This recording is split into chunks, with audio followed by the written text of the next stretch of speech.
Willy Wagger by Alex Jacobsen. The unfortunate reality of being a woman is that at some point in your life, you are going to be given the gift of sexual aggression. Usually from a man or men or boys who think they're men, maybe all of the above, who knows? The true beauty of it is that you don't get to pick who it is. It gets to be a total surprise. Along with when or where it happens, no matter what you might be going through at the time. You know it, sister. Personally, being a woman, I have gotten to experience sexual male aggression in a variety of ways. From answering the phone at work and having a grunting, breathy man on the other side tell me how much he liked my voice, to middle-aged school officials giving me handshakes that were too long for comfort, then telling me how good I looked the other day when I was underage, to grown men making outright sexual advances toward me when I was underage. However, this is not a story about all of those incidents.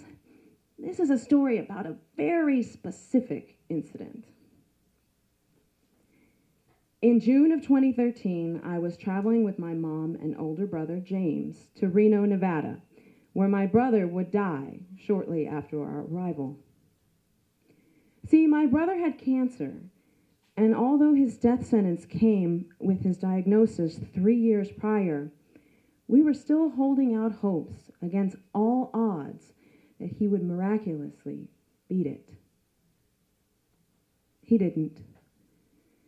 So here we are on I-10, driving through New Mexico in a minivan with my brother lying on a twin-size mattress in the back, me in the passenger seat and my mom at the wheel.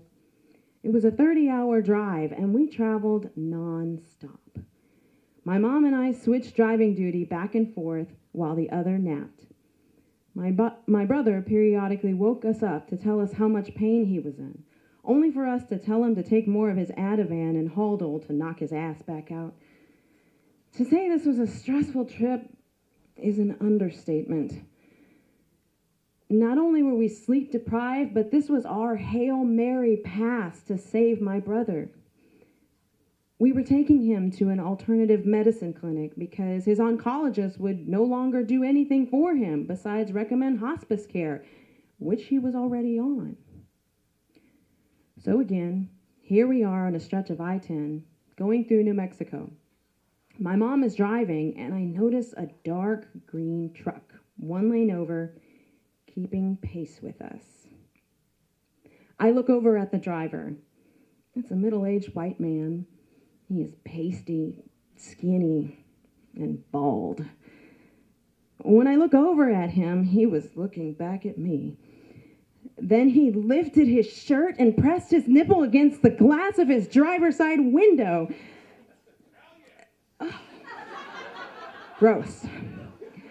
I don't know if he meant to be enticing, but I was not enticed. I immediately faced forward and tried hard not to glance back over, but I could still see my lonely friend, one lane over, keeping pace. I told my mom to speed up. "Why?" she said. "I need you to pass this truck," I said. "Why?" she asked again as I saw her start to turn her head. "Mom, don't look," I instructed. "Oh my God," my mother exclaimed.